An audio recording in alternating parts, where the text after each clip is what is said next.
Chapter 1. The Gala. The Metropolitan Museum of Art glittered like a jewelry box on that crisp October evening in New York City. Crystal chandeliers cast warm light over Manhattan's elite, tech moguls, hedge fund managers, society wives dripping in diamonds, and celebrities whose faces graced magazine covers. The annual Children's Healthcare Foundation Gala was the event of the season, and as one of its largest donors, I was expected to be here.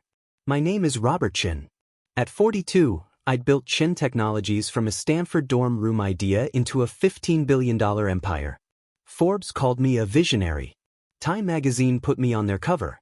My face was recognizable enough that I couldn't walk through an airport without being stopped for photos. Tonight, I stood near the bar in my custom Tom Ford tuxedo, champagne in hand, half listening to Senator Morrison drone on about healthcare policy. My wife, Caroline, was across the room, stunning in emerald Valentino, holding court with the museum's board of directors. She was perfect at this, the gracious philanthropist wife, saying exactly the right things, making exactly the right impressions. We'd been married for 12 years. Met at a charity auction, dated for 8 months, married at her family's estate in the Hamptons. Caroline Whitmorchin came from old money, the kind that had been around since the Gilded Age. Her family's approval had been contingent on me proving myself, which I'd done by becoming wealthier than any Whitmore in 3 generations. We had 2 sons, James, 10, and Christopher, 7. Good kids. Smart. Attended the right schools, played the right sports, had the right friends. Our family looked perfect in the annual Christmas card we sent to 5,000 of our closest contacts. Robert, are you even listening? Senator Morrison asked. Of course, Senator. You were saying the committee needs to review the allocation structures. Daddy! I turned to see Christopher running toward me, his bow tie already askew. Our nanny, Mrs. Chen, no relation, hurried after him, apologetic. Christopher, what did we say about running? I caught him and straightened his tie. You're supposed to be at the children's table. It's boring. James is being mean. Can I stay with you? Your mother would not approve. Please? Just for a little while? I looked at his eager face and softened. 10 minutes. Then back to your table. Yes. He grabbed my hand. Senator Morrison chuckled. Family man. I respect that, Robert. Too many men in our position forget what matters. I smiled, but the words rang hollow. The truth was, I was a better CEO than father. I knew quarterly projections better than my son's favorite subjects in school. I could pitch to investors for hours but struggled through parent-teacher conferences. Caroline did most of the actual parenting while I provided the lifestyle. It was the bargain we'd made. Mr. Chen. A woman in a red dress approached, Vivian Liu, the foundation's director. I'm so glad you're here. I wanted to introduce you to some of our major donors who are interested in the tech initiative you proposed. Of course. I looked down at Christopher. Buddy, go find Mrs. Chen. 10 minutes are up. He pouted but obeyed, trudging back toward the children's area. Vivian led me through the crowd, making introductions. I shifted into professional mode, charming, confident, making the right jokes, asking the right questions. This was what I was good at. This was where I excelled. We were crossing the main hall when I saw her. She stood near the Caravaggio exhibit, talking to an older couple. She wore a simple navy dress, elegant but understated, no flashy jewelry, her dark hair pulled back in a low bun. She was laughing at something the man said, and the sound hit me like a physical blow. Elizabeth Santos. Lizzy. My first love. The woman I'd planned to marry 20 years ago before my life took a very different turn. I stopped walking. Vivian continued for a few steps before realizing I wasn't beside her. Robert? Are you okay? The terrace overlooked Central Park, the city lights creating a glowing canopy above the darkness of the trees. The October air was cold, and I could see Lizzy shiver in her thin dress. I shrugged off my jacket and draped it over her shoulders without thinking. She looked up at me, surprised, and for a moment we were 22 again and I was giving her my Stanford hoodie after a late-night study session. Thank you, she said softly. What did you want to talk about? She walked to the railing, gripping it with both hands. I could see her trembling, and it wasn't from the cold. Robert, I need to tell you something. Something I should have told you a long time ago, but I was young and scared and I made the wrong choice. She turned to face me. When you left Stanford, when your mother made you choose between your family and me, I was pregnant. The words didn't make sense at first. They were sounds without meaning, syllables that couldn't possibly mean what I thought they meant. What? I was pregnant. 8 weeks. I didn't know until after you'd already gone back to San Francisco, after you'd broken up with me, after you'd done everything your mother demanded. My vision blurred. I gripped the railing. You were pregnant. With my child. Yes. And you didn't tell me. Your mother had just forced you to leave school, threatened to disown you, said I was a gold-digging distraction who was ruining your future. You were barely speaking to me. And I was 21, terrified, and convinced that telling you would destroy your life completely. Tears streamed down her face. So I didn't. I went back to Sacramento. I had the baby. I raised her. Her. The word felt foreign. A daughter. Emma. She's 9 years old. She's beautiful and brilliant and funny. She has your eyes, Robert. Your smile. Your mind. I couldn't breathe. The terrace was spinning. I had a daughter. For 9 years, I'd had a daughter I knew nothing about. Does your husband know? The question came out harsh. David thinks Emma is his. We met when she was 6 months old. He fell in love with both of us. When we got married, he adopted her legally. She calls him Dad. She doesn't know about you. You lied to him. To her. To me. I was trying to protect everyone. Her voice broke. I was 21 years old, Robert. Alone. My parents had disowned me for getting pregnant. I had no money, no degree, a baby. David offered us a life. Stability. What was I supposed to do? Tell me the truth. You should have told me I had a child. Would it have changed anything? She demanded. Would you have defied your mother? Come back to me? Or would you have just felt obligated and resented me for it? Would your family have accepted a half-Mexican baby from the gold-digging girl? The words hit like bullets because she was right. At 22, broken by my mother's ultimatums, desperate to prove myself, I probably would have made all the wrong choices. But I deserve to know. Why tell me now? I asked. After 9 years, why tonight? Lizzy wiped her eyes. Because Emma is sick. She has acute lymphoblastic leukemia.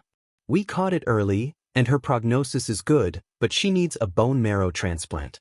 David isn't a match. I'm not a match. We've been searching the donor registry for 6 months with no luck. She looked at me with desperate eyes. You're her biological father. You might be her best chance. The world tilted again. My daughter, a daughter I just learned existed, was fighting cancer. I'm sorry, Lizzy said, her voice breaking. I'm so sorry to dump this on you like this. But Emma is running out of time. The doctors say we need to find a donor in the next few months or her chances decrease significantly.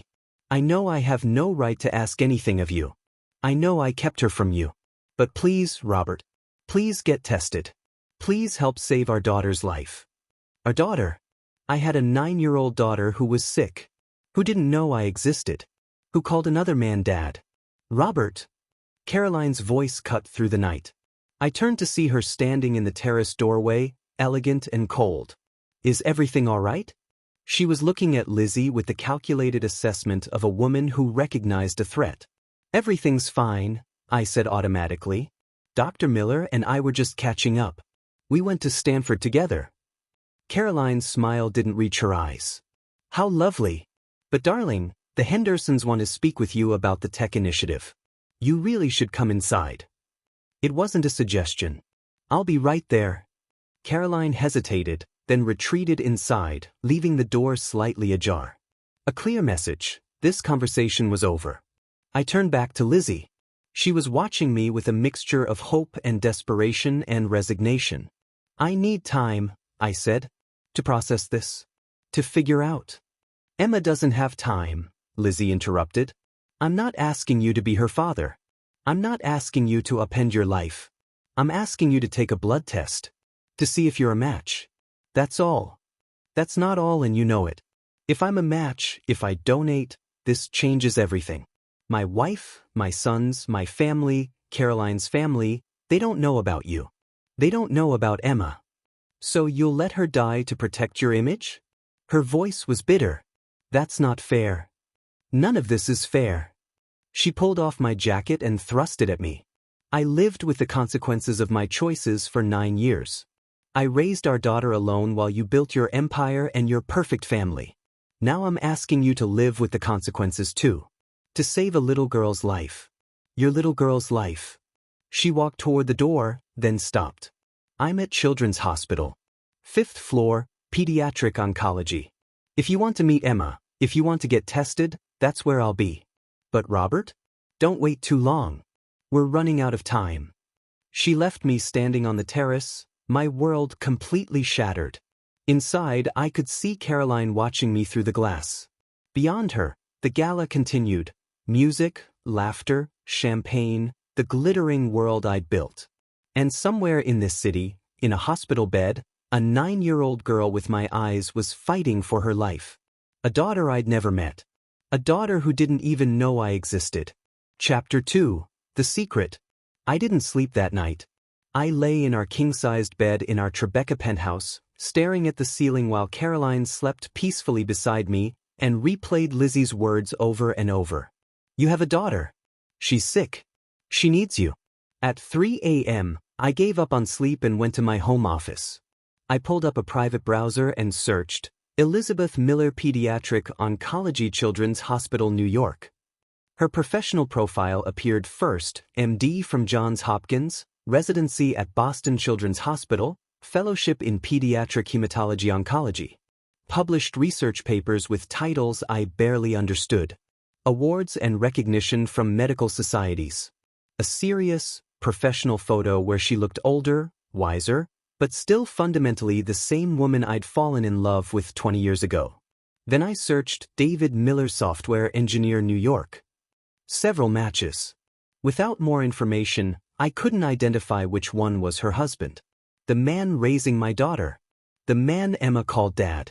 Finally, I typed what I'd been avoiding, Emma Miller. Nothing useful came up. A 9-year-old wouldn't have much of a digital footprint. But I found a photo from a children's hospital charity event, Dr. Elizabeth Miller and family. There she was. A little girl with dark hair pulled into ponytails, wearing a yellow dress and a huge smile. She was standing between Lizzy and a man I assumed was David, tall, red hair, kind face. They looked like a family. Happy. Complete. I zoomed in on Emma's face and my heart stopped.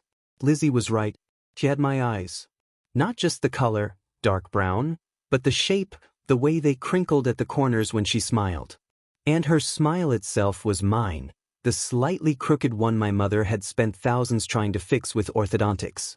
I stared at that photo for an hour, this child I'd never met, and felt a tidal wave of emotions I couldn't name. Grief for 9 lost years. Anger at Lizzy for keeping her from me. Terror at what telling the truth would do to everyone's lives. And underneath it all, something primitive and fierce. She was mine. My daughter. My blood. Robert. I jumped. Caroline stood in the doorway in her silk robe, her blonde hair perfect even at 4 a.m. You're up early, she said, walking into the office. Everything okay? I closed the laptop. Couldn't sleep. Just catching up on some work. She perched on the edge of my desk, studying me with those ice blue eyes that missed nothing.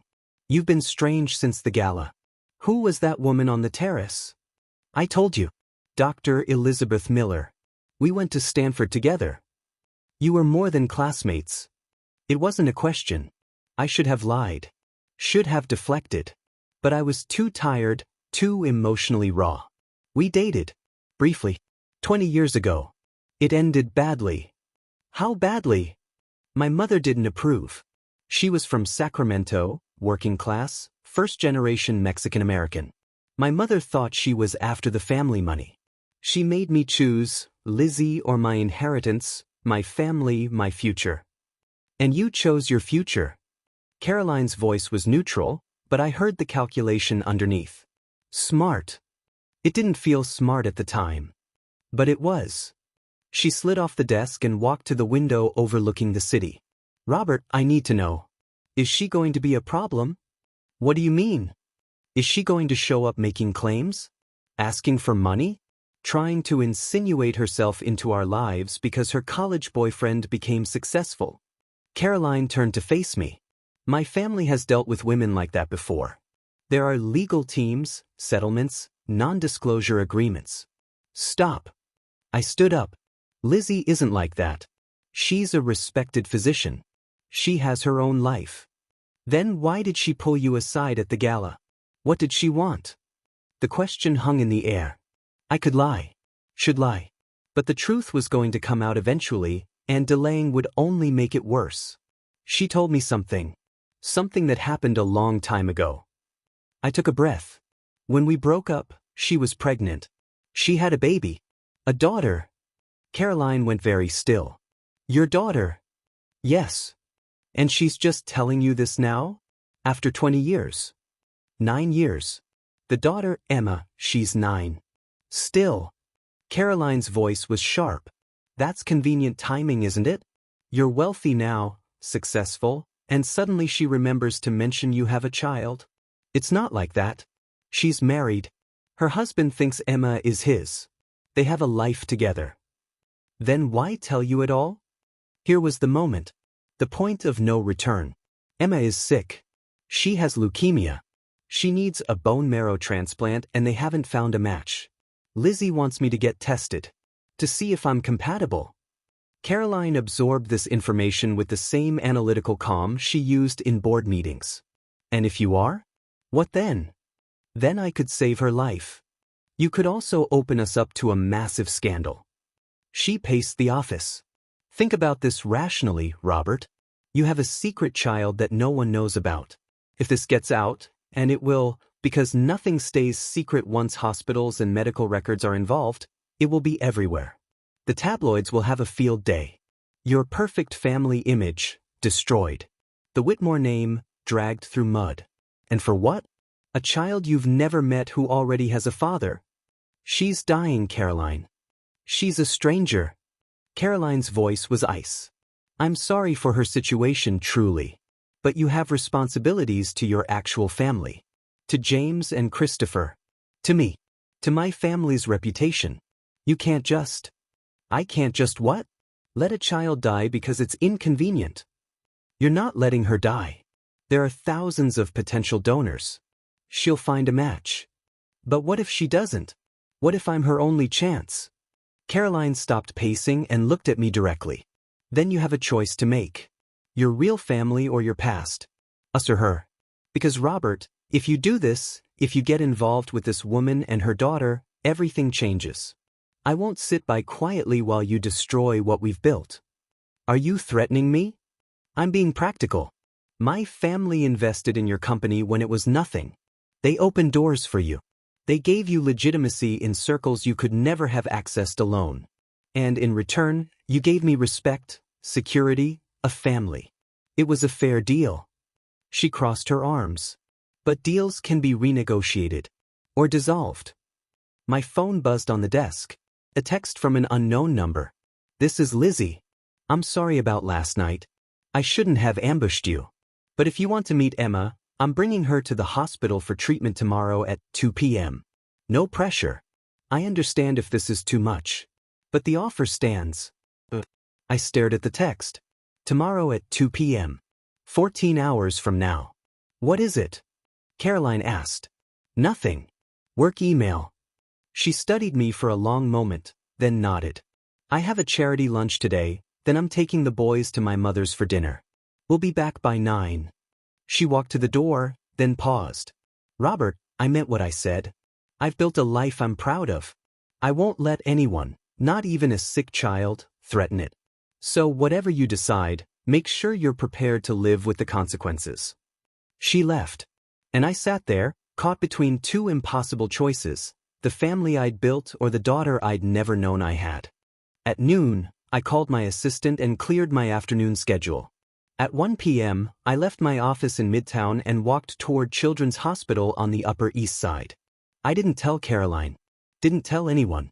I just walked, needing the time to think, to process, to figure out what the hell I was going to say to a 9-year-old girl with leukemia who was also, apparently, my daughter. The hospital was massive, a modern building with colorful murals and toys in the lobby, trying to make a terrible place less terrifying for children. I took the elevator to the 5th floor, pediatric oncology, and approached the nurse's station. I'm here to see. I'm looking for Dr. Elizabeth Miller. The nurse smiled. Dr. Miller is with a patient right now, but she should be free in about 20 minutes. Are you family? I'm an old friend. You can wait in the family lounge. Second door on the right. I walked to the lounge, a bright room with comfortable chairs, a TV playing cartoons, toys scattered around. 2 other families were there, a couple with a bald boy around 5 who was playing with Legos, and a woman reading to a teenage girl whose face was pale and drawn. Cancer didn't care about age or wealth or who your parents were. It just took. Robert. I turned. Lizzy stood in the doorway wearing blue scrubs and a white coat, her hair pulled back, looking exhausted. But when she saw me, relief flooded her face. You came. I said I needed time. I didn't say no. She glanced at the other families, then gestured to the hallway. Can we talk outside? We walked to a quiet corner near the windows overlooking the East River. I wasn't sure you'd show, Lizzy said. After last night, after the way you looked at me. How did you expect me to look? You told me I have a daughter I never knew about. A daughter who's sick. I know. I'm sorry. For all of it. She leaned against the wall. I've gone over that decision 1,000 times. Wondering if I did the right thing, if I should have told you, if I stole something precious from both of you. But Robert, I was so young. And so scared. And your mother had made it very clear what she thought of me. My mother was wrong about you. Was she? Lizzy's smile was sad. I was from the wrong background, the wrong family. I didn't fit into your world. Your mother saw that even if you didn't want to. I loved you. I know. I loved you too. But love doesn't pay rent or buy diapers or put food on the table. And your mother made sure I understood that without you, without your money, I was nothing. I thought about my mother, Helen Chen, a woman who'd escaped poverty into one, married into modest wealth, and then spent her entire life climbing social ladders and protecting her position. She'd been ruthless with me about Lizzy. The threats, the ultimatums, the cold calculation that I would eventually choose family money over a college romance. She'd been right. Does she know? I asked. About Emma? Your mother? No one knows except David, and he thinks Emma is his. What did you tell him about Emma's biological father? That he was a college boyfriend who didn't want to be involved. That it was a mutual decision to let him go. Lizzy looked away. He believed me because he wanted to. Because he loved us. And Emma? Emma knows David adopted her. We've always been honest about that. But she thinks her birth father was someone I dated briefly who decided parenthood wasn't for him. She's never asked for more details. And honestly, with everything she's going through now, I haven't wanted to complicate things. So if I do this, if I get tested, if I'm a match, what then? She finds out her birth father isn't some random guy but a billionaire tech CEO who didn't know she existed. I don't know. Lizzy's voice broke. I haven't figured that out. I just know she needs a donor. And you're the best chance we have. When will you know? If I'm a match. The test is simple. Blood draw, genetic typing. Results in about a week. If you're a match, we'd need to do more detailed testing, but that's the first step. A week. 7 days to find out if my genetic material could save her life. I want to meet her, I said. Before I decide anything, I want to meet Emma. Lizzy looked surprised. Are you sure? It's a lot. For both of you. She's my daughter. Even if she doesn't know it. Even if she calls someone else dad. She's mine, and I have a right to know her. Okay. Lizzy took a breath. But Robert, she's going through a hard time. The treatments make her tired, nauseous. She's not always having good days. And you can't tell her who you are. Not yet. It's too much. What do I say then? That you're a friend of mine. A potential donor who wanted to meet her. Kids on the transplant list meet potential donors sometimes. It's not unusual. Fine. And Robert? She's a kid. A normal, sweet, sometimes sarcastic 9-year-old who likes Harry Potter and hates math homework and is terrified of needles. She's not some abstract concept or problem to solve. She's a person. My person. I understand. Do you? Lizzy's eyes searched mine. Because once you meet her, once you see her and talk to her, there's no going back. You can't unknow her. So if you're not ready, if you're not all in, don't do this. Don't meet her just to walk away again. She's been through enough. I thought about Caroline's ultimatum, about my sons, about the perfect life I'd built that could crumble with this single choice. But I also thought about that photo, Emma smiling in her yellow dress, with my eyes and my crooked smile, fighting for her life. I'm ready. Lizzy led me down the hallway to a private room. Through the window, I could see a small figure in the bed, bald head bent over a tablet, absorbed in whatever she was watching. Emma's doing relatively well today, Lizzy said. She finished her chemo round yesterday, so she's tired but not as nauseous. And her friend dropped off some new books this morning, so she's in a good mood. She knocked gently on the door. You have a visitor. Is it Dad? Did he bring the pizza? The voice was young, hopeful. Not Dad. Someone else. Can we come in? I guess. Lizzy opened the door. Emma looked up from her tablet, and I saw her. My daughter. She was small for 9, thin in the way sick children get, with olive skin and dark eyes that dominated her face. She wore a purple hospital gown with cartoon unicorns on it and had an 4-line running to her arm. But she was beautiful. So beautiful it hurt. Emma, this is Robert Chen. He's an old friend of mine. He wanted to meet you. Emma studied me with the frank assessment of children. You look familiar. Are you famous or something? I run a technology company. Some people know who I am. Mom never has famous friends. She only knows boring doctors. Gee, thanks, Lizzy said dryly. Emma grinned, my grin, and I felt something crack open in my chest. Can I sit down? I asked. Sure. But I have to warn you, I'm not very fun right now. The chemo makes me tired and cranky. I pulled a chair close to the bed. That's okay. I'm not very fun either. What do you do at your company? We make software. Programs that help businesses work better. That does sound boring. But her eyes were curious. Do you make games? Sometimes. What kind of games do you like? Minecraft. And Animal Crossing. And Mom just got me this puzzle game that's really hard, but I'm pretty good at it. She held up her tablet. Want to see?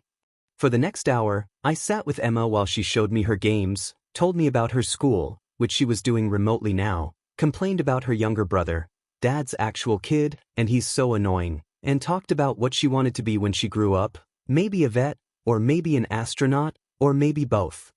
She was smart, wickedly smart, with my analytical mind but also Lizzy's warmth and humor. She asked questions constantly. Why did I start my company? What was Stanford like? Did I have kids? I said yes but didn't elaborate. Did I think aliens were real? And through it all I kept thinking, this is my daughter. This brilliant, funny, brave little girl is mine. At one point, a nurse came in to check Emma's vitals and adjust her for. Emma chatted with her easily, making jokes, completely at ease in an environment that would terrify most kids. You're very brave, I said after the nurse left. Emma shrugged. Mom says I have to be. Besides, the doctors are pretty nice here. And the hospital clown is really funny. You should meet him, he does magic tricks. Maybe I will. Are you going to be my donor? The question was direct, without preamble. I'm going to get tested. To see if I can be. That's what everyone says. But most of them aren't matches. The doctors explained it. Something about genetic markers and HLA typing. It's pretty complicated. She picked at her blanket.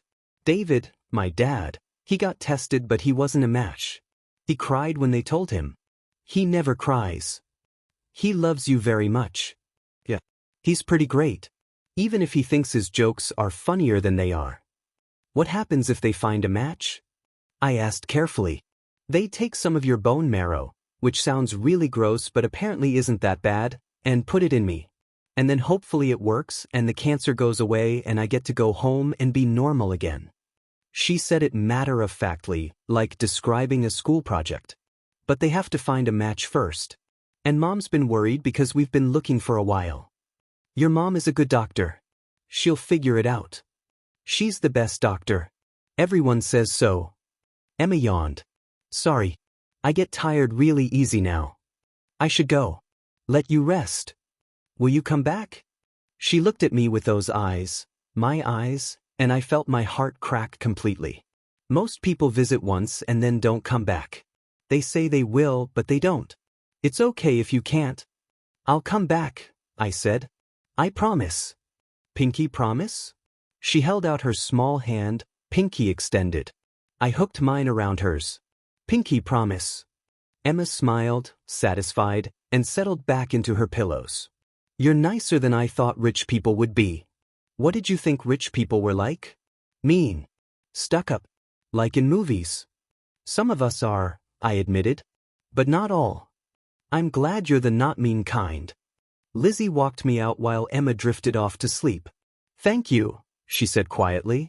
For being kind to her. You didn't have to do that. She's incredible. She is. Lizzy's eyes filled with tears. And she's running out of time. The doctors are optimistic, but every day without a donor makes her chances worse. We reached the elevator. I pressed the button, then turned to her. I'll do it. I'll get tested. And if I'm a match, I'll donate. Relief flooded her face. Really? Really? But Lizzy? After this, after the donation, if it happens, we need to tell her the truth.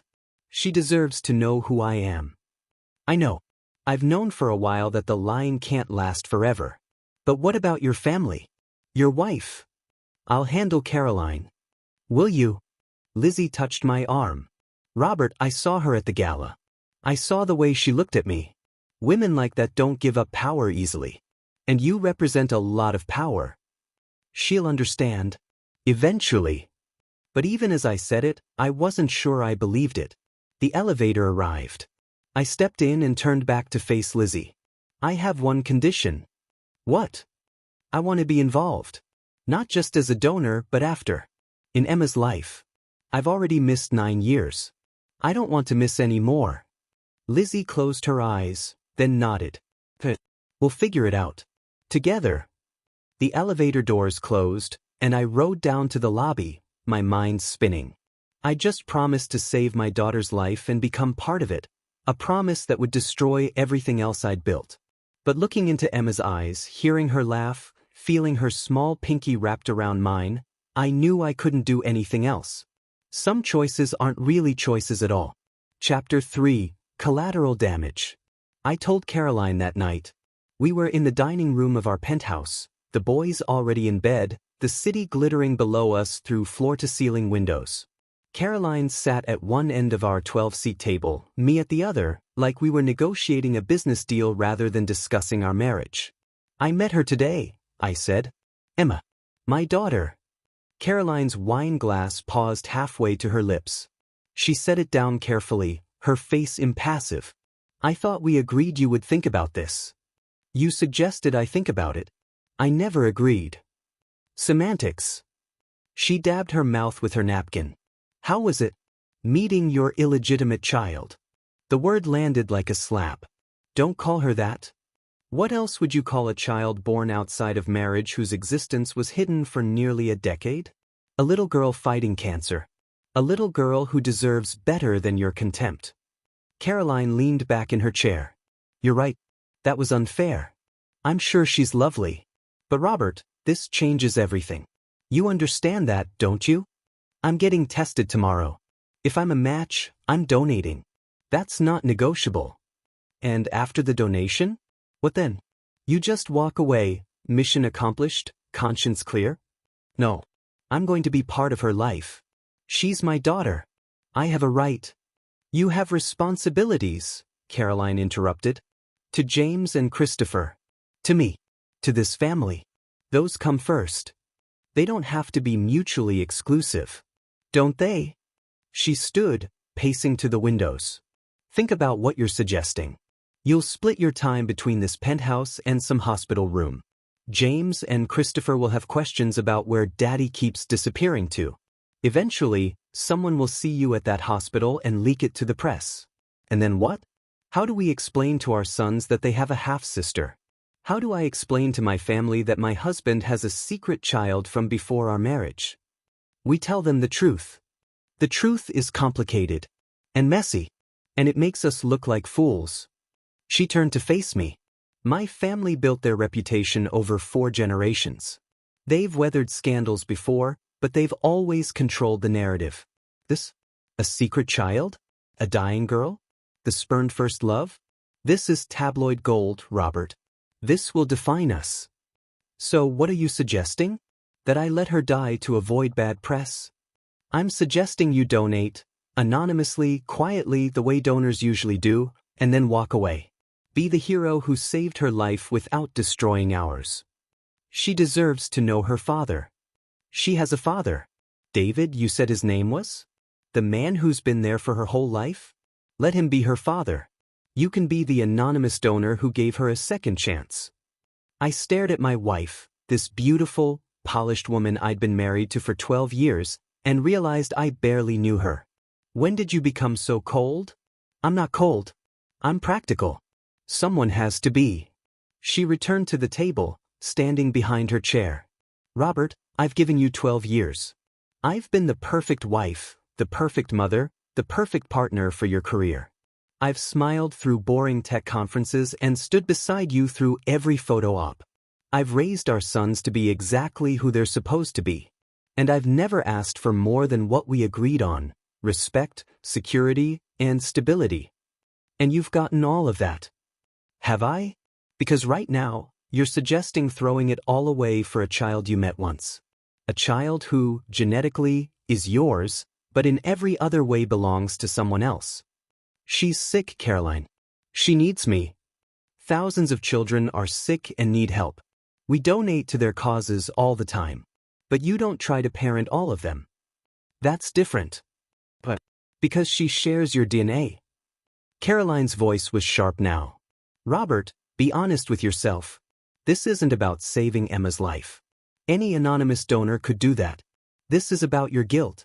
About the road not taken with Elizabeth Santos.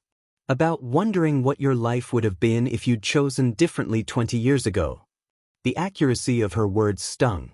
Maybe it is, I admitted. But that doesn't make it wrong. Emma is my daughter. I can't just pretend she doesn't exist. You did for 9 years. Because I didn't know about her. Now I do. And I can't unknow it. You could try. The suggestion hung between us, grotesque and tempting. Is that what you do? I asked. If you found out you had a child out there, sick and dying, would you walk away? I would consider what walking toward that child would cost everyone else I loved. And then I'd make the choice that protected my family. Emma is my family. No. Caroline's voice was ice. James and Christopher are your family. I am your family. Emma is a complication from your past that you're trying to turn into redemption. My phone buzzed. A text from Lizzy, test appointment scheduled for tomorrow, 9 a.m. Thank you for doing this. Emma keeps talking about the nice rich man who promised to come back. I showed Caroline the text. She's not a complication. She's a little girl who thinks I'm nice. Who made me pinky promise to visit her again. Who has my eyes and my smile and my mind. And she's dying, Caroline. Doesn't that mean anything to you? For just a moment, I saw something flicker in Caroline's expression. That may be... or sympathy. But it disappeared quickly. Of course it does. I'm not a monster, Robert. But I'm also not naive. If you do this, if you get tested and you're a match and you donate, I need to know what comes after. Are you going to be content being an anonymous donor? Or are you going to want more? Custody arrangements? Visits? Her meeting James and Christopher? I don't know yet. Then figure it out. Because I need to know what I'm dealing with. I need to know if I'm preparing for a scandal that will pass or a complete restructuring of our lives. And if it's the latter, If I want Emma to be part of our family. Caroline walked to the door, then turned back. Then you need to decide which family matters more. Because Robert, I can't share you with your past. I won't. So choose carefully. She left.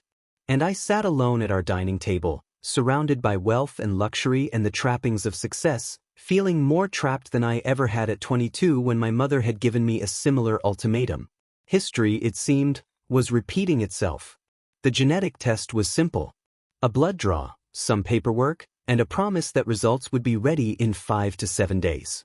The nurse who processed my test was professional and kind, explaining that I was doing a wonderful thing, that bone marrow donors saved lives every day. She had no idea she was processing the genetic material of a billionaire CEO who just discovered he had a secret daughter. I spent the next week in a fog of anxiety. At work, I went through the motions, meetings, calls, decisions, but my mind was elsewhere. Caroline maintained a cold politeness, her message clear: figure out what you want before the results come back. And every day I received texts from Lizzy. Emma had a good day today. She beat me at chess. Bad day. Chemo side effects. She's asking when you're coming back. Doctor's appointment went well. They're optimistic if we find a match soon. Emma made you a drawing. She says you have to come get it in person. I wanted to go. Every text made me ache to be there, to sit with her, to be the father she didn't know she had. But Caroline was watching my every move, and I didn't want to provoke a crisis before I had answers. On day 6, I received a call from Lizzy. Robert? They have your results. My heart stopped. And? Your match. Not just a match, a near-perfect match. HLA compatibility is exceptional. The doctors say you're the best donor candidate they've seen for Emma. I sat down in my office, the Manhattan skyline spinning outside my windows. Robert? Are you there? I'm here. I'm processing. I know it's a lot. But Robert, this is incredible news. With you as a donor, Emma's chances go from maybe 60% to over 90%. You're going to save her life. What happens now? More tests to make absolutely sure compatibility. Then we schedule the donation procedure. It's not complicated. They harvest bone marrow from your hip under anesthesia. You're sore for a few days, but it's generally safe. And then they transplant it to Emma and we wait to see if her body accepts it. How long until all this happens?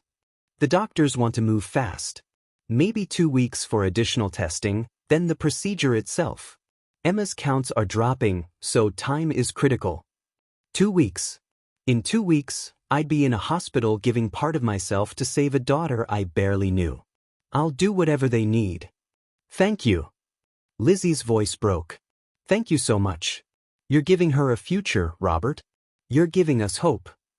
After we hung up, I sat in my office for a long time, staring at the city below.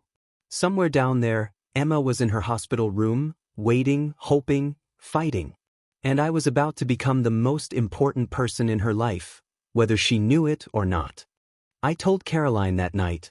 She took the news with the same icy calm she'd maintained all week. So you're doing it? Yes. And after, we tell Emma the truth. She deserves to know. And James and Christopher? They deserve to know they have a sister. Caroline nodded slowly.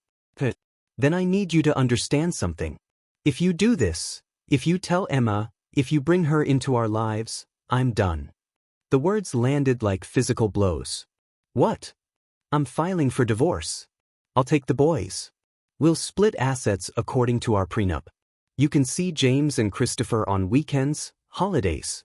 But I won't stay married to you while you play happy family with your first love and your secret daughter. Caroline. I mean it, Robert. This isn't a negotiation or a threat. It's a boundary.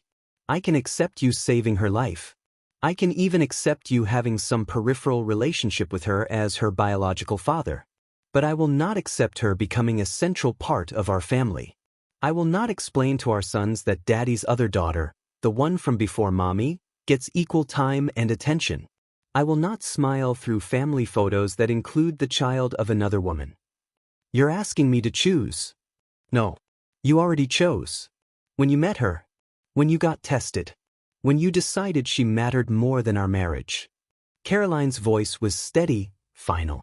I'm just responding to your choice. She's a child. A sick child. How can you be jealous of her? I'm not jealous. I'm protective. Of my sons. Of my life. Of the family we built together. She pulled off her wedding ring and set it on the table between us. You can't have both, Robert. You can't have the perfect family you built with me and the redemption story with her. So choose. But know that whichever you choose, you'll lose the other. She left.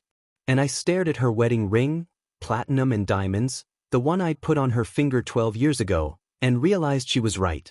There was no compromise here. No middle ground. Just two paths, the life I had or the life I'd never known I wanted until it was too late. I called Lizzy at midnight. Robert?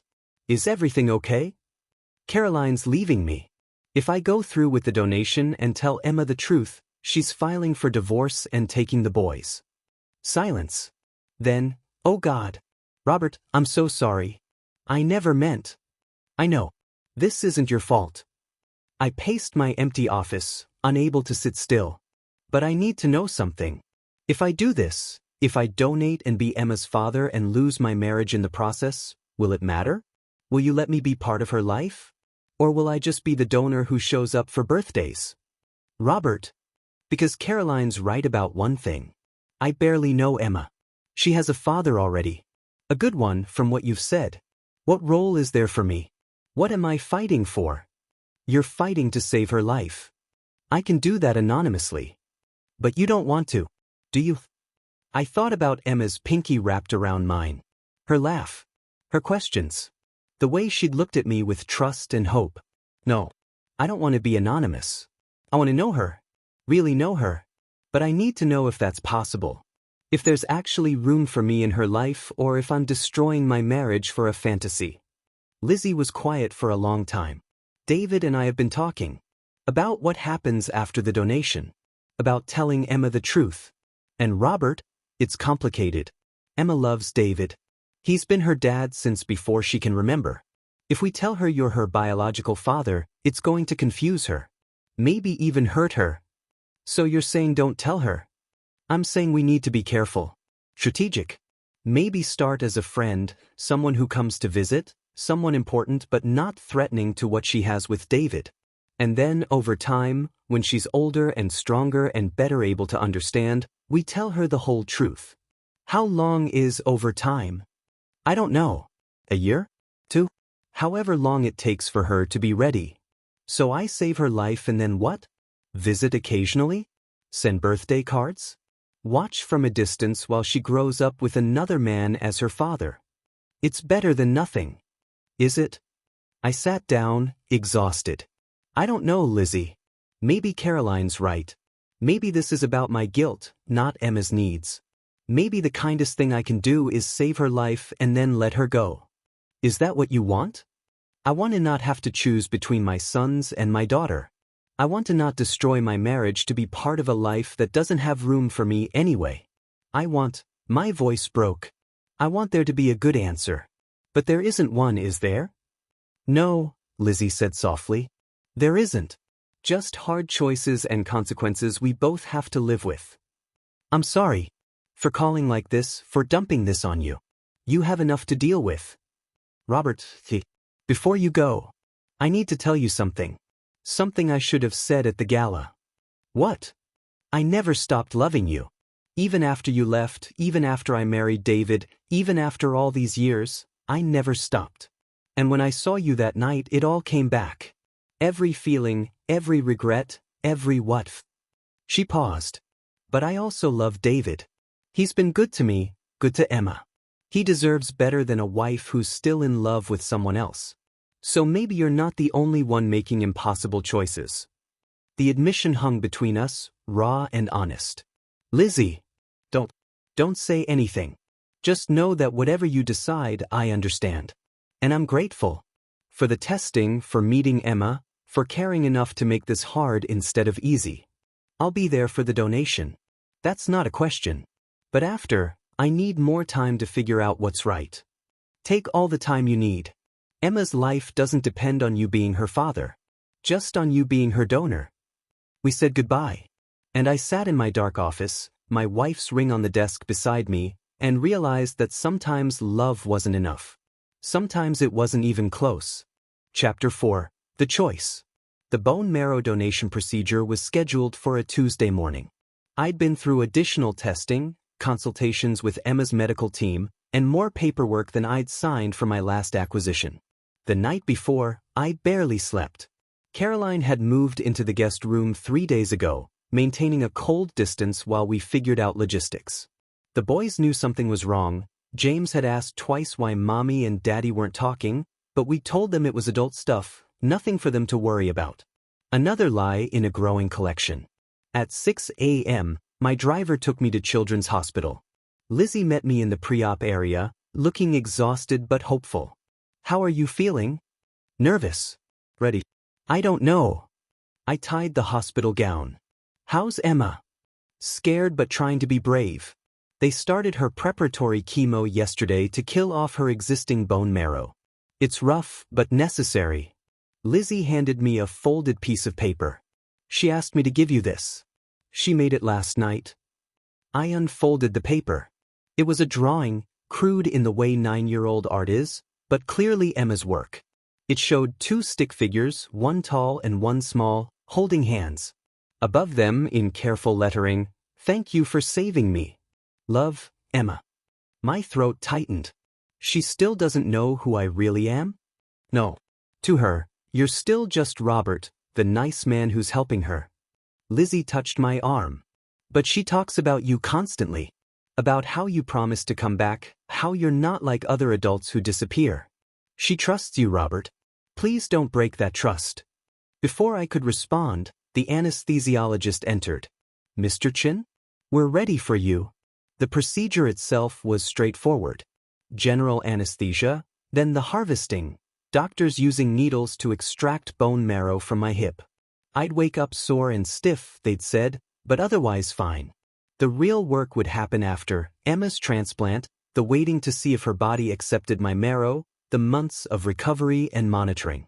I woke in recovery feeling like I'd been hit by a truck. My hip throbbed despite the pain medication, and everything felt fuzzy and distant. Mr. Chen. A nurse appeared.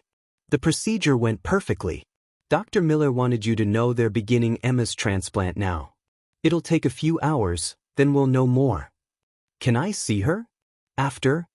Not right away. Emma needs to be in isolation while her immune system recovers. But Dr. Miller will keep you updated. I drifted in and out of sleep for the next few hours, my phone buzzing periodically with texts. Caroline checking on the procedure, cold, perfunctory messages. My assistant asking about tomorrow's meetings, which I'd canceled. James wanting to know when I'd be home, soon I'd promised. And Lizzy, transplant is progressing well. Emma is sedated but stable. Thank you for this. For her. For everything. At 4 p.m., she appeared in person, still in scrubs, her face exhausted but radiant. It's done. The transplant is complete. Now we wait to see if her body accepts the marrow, but so far, everything looks good. When will we know? Days to weeks. The first 72 hours are critical. But Robert, the doctors are optimistic. Your marrow is such a good match, they're calling it textbook perfect. I closed my eyes, relief washing over me. Can I see her? Not today. Maybe tomorrow, through a window. She's in protective isolation, no visitors, minimal contact, everything sterilized. We can't risk infection while her immune system rebuilds. But she's okay? She's fighting. And thanks to you, she actually has a chance now. Lizzy sat in the chair beside my bed, and we stayed like that for a while, not talking, just existing in this strange liminal space where Emma's future hung in the balance. What are you going to do? She finally asked. About Caroline. About your family. I don't know. She's given me an ultimatum, Emma or her and the boys. All or nothing. And what do you want? I thought about it. Really thought about it for the first time without panic or guilt clouding my judgment. I want to be Emma's father. Not just her donor, not just a friend who visits occasionally. I want to know her, watch her grow up, be there for school plays and bad days and big moments. I want her to know who I am and why I wasn't there before and that I'm choosing to be there now. Even if it costs you everything else? Even then. I looked at Lizzy. But I also want James and Christopher. I want to be their father too, the way I've been for 10 years. And I don't know how to do both. I don't know how to split myself between the family I built and the daughter I just discovered. You're asking if you can have it all. I'm asking if there's any path forward that doesn't require destroying one family to build another. Lizzy was quiet for a long time. Robert, I think you need to talk to David. Your husband? Emma's father. The man who's been there every day of her life. The man who's going to be affected by whatever decisions we make. She took a breath. He knows about you. I told him after the gala. About Stanford, about you being Emma's biological father, about why you're really here. And he's processing. But he wants to meet you. To talk about what happens next. Does he hate me? He's scared. Threatened. Worried you're going to take his daughter away. But he's also grateful. And maybe if you two talk father to father, you can figure out something that works for everyone. David Miller turned out to be nothing like I'd imagined. He was 38, red-haired and freckled, dressed in jeans and a faded Stanford sweatshirt. Ironic that. He met me in the hospital cafeteria 2 days after my donation, when I was finally mobile enough to walk without wincing. We got coffee and sat at a table in the corner, 2 men who loved the same little girl, trying to figure out how to share her. Thank you for doing this, David said. His voice was quiet, sincere. For saving Emma. Lizzy explained everything. Who you are, why you weren't in the picture before. I appreciate you stepping up now. She's my daughter. I didn't have a choice. You did though. You could have done the donation and walked away. But Lizzy says you want more than that. I do. David wrapped his hands around his coffee cup. Can I ask you something? Do you love her? Emma? The question caught me off guard. I barely know her. That's not what I asked. I thought about Emma's laugh. Her questions.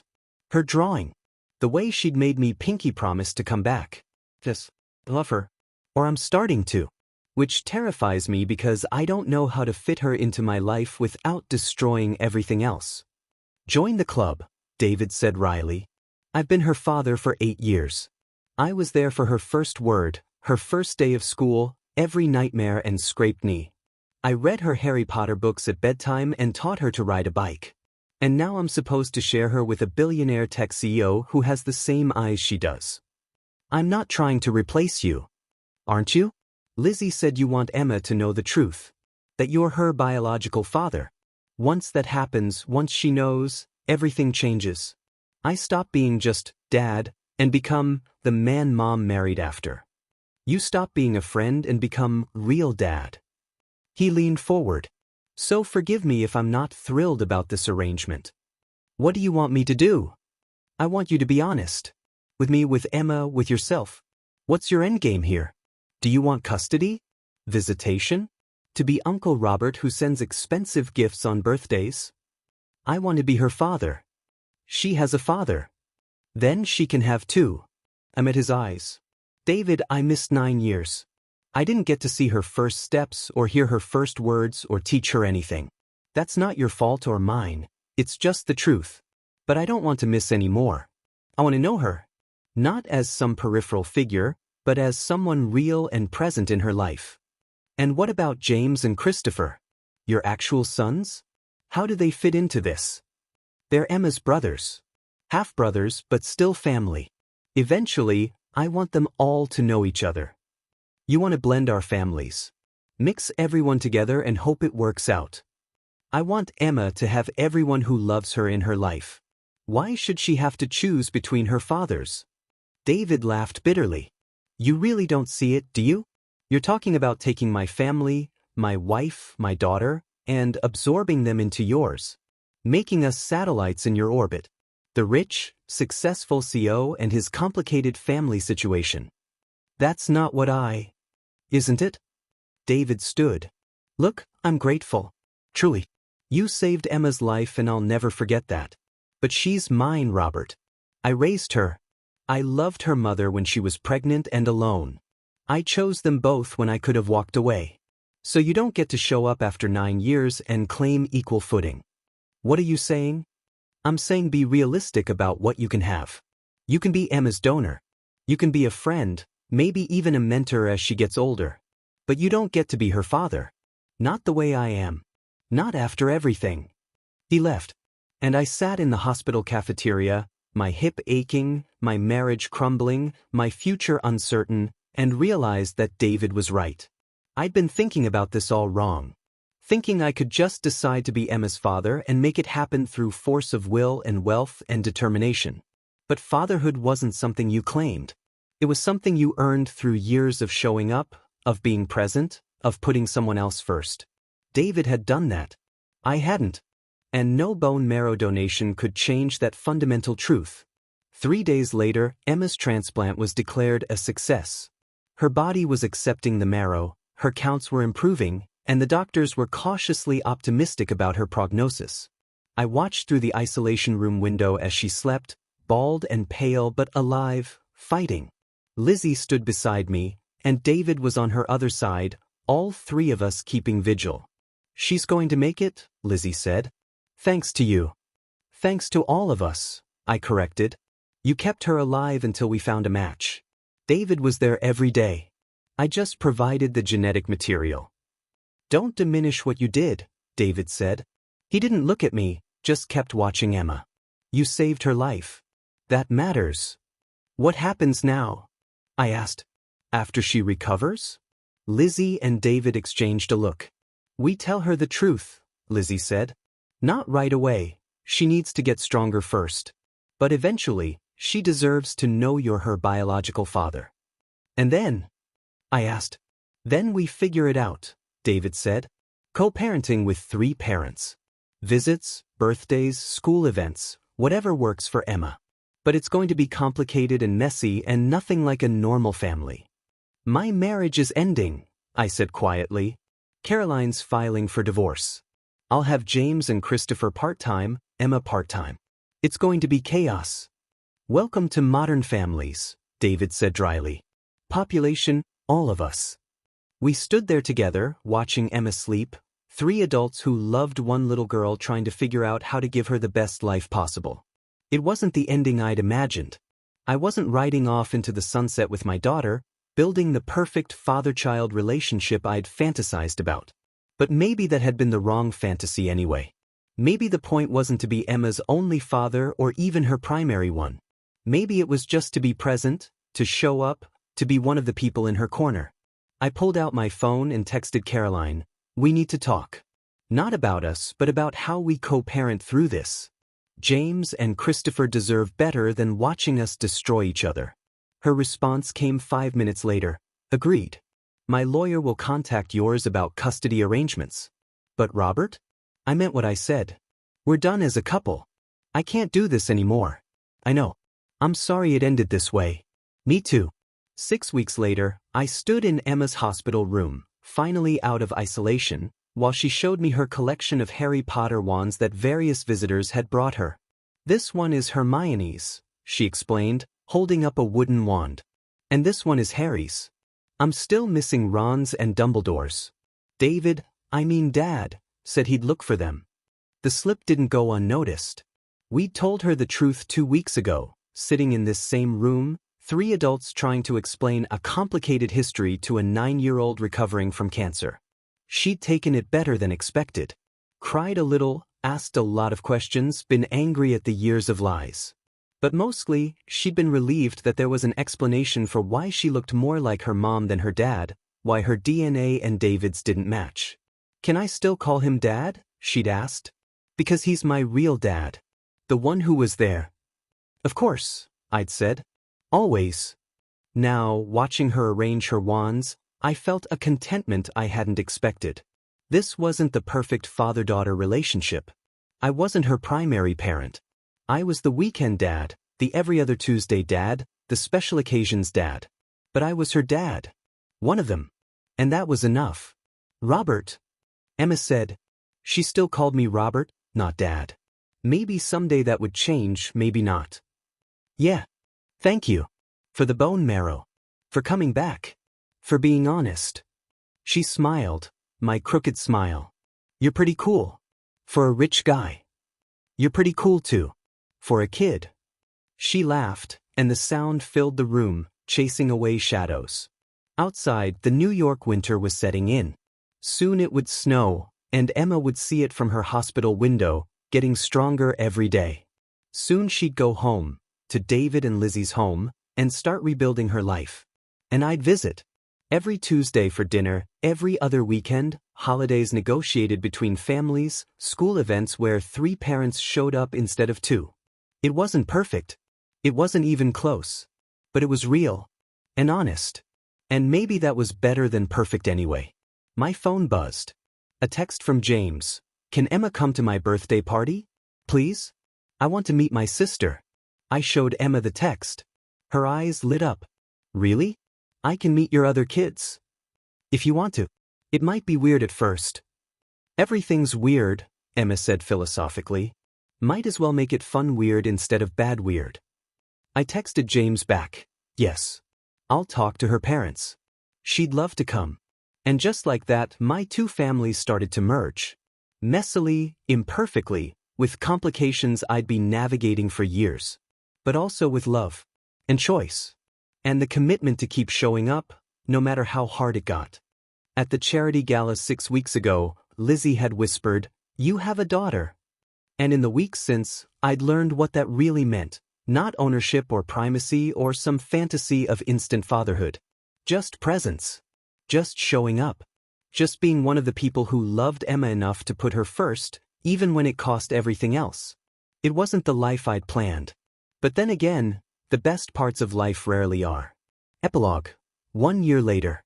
The photography studio was chaos. Emma was 10 now, cancer-free for 9 months, and absolutely refusing to stand still for the family portrait. Emma, please, Lizzy begged. Just 5 more minutes. I'm bored. We've been here for an hour. It's been 20 minutes, David said, but he was smiling. James and Christopher were on the other side of the studio with Caroline and her new boyfriend, a pediatric surgeon she'd met at a hospital fundraiser. Ironic, that. They were getting their own photos done, our custody arrangement allowing for both separate and occasional joint family photos. Mr. Chen. The photographer called. We're ready for the full group shot. This was the hard part. Getting everyone, Emma, Lizzy, David, James, Christopher, me, and sometimes Caroline if she was feeling generous, into one frame. Blending families that had no biological connection except through one little girl who'd almost died a year ago. Emma grabbed my hand and James's, pulling us together. Come on, guys. The faster we do this, the faster we get ice cream. We arranged ourselves, Emma in the center, where she belonged, flanked by her 3 parents and 2 brothers. It wasn't traditional. Wedding photographers probably had nightmares about family dynamics like ours. But looking at us through the lens, this weird, complicated, chosen family, I realized something. I'd lost Caroline. Lost the perfect image of success. Lost the simple path. But I'd gained Emma. And in gaining her, I'd gained everything that actually mattered. Honesty, presence, the chance to be the father I should have been from the start. Everyone say, family, the photographer called. Family, we chorused. The flash went off, capturing this imperfect moment forever. And I couldn't stop smiling.